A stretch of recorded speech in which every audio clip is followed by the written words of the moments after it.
திருச்செந்தூர் கோயிலிலே வேளாடணும் சண்முகா,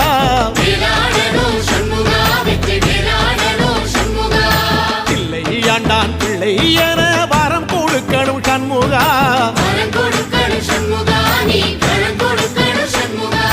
கண்ணுபடும்படி சண்முகா இந்த காலம் முழுவதும் சண்முகா, உன்ன நினைக்கிற சண்முகா நல்ல செல்வம் பொழிக்கணும் சண்முகா, சொன்ன வரங்களை அள்ளி கொடுக்கிற கொடை வள்ளலே சண்முகா, கோடி வணக்கம் சண்முகா, பல கோடி வணக்கம் சண்முகா.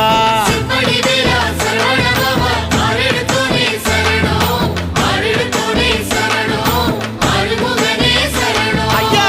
மருதமர சத்தியமாகும் அறுபடைய சண்முகா, தங்கரதா ஏறி வந்து நீ எட்டி பாறையா சண்முகா,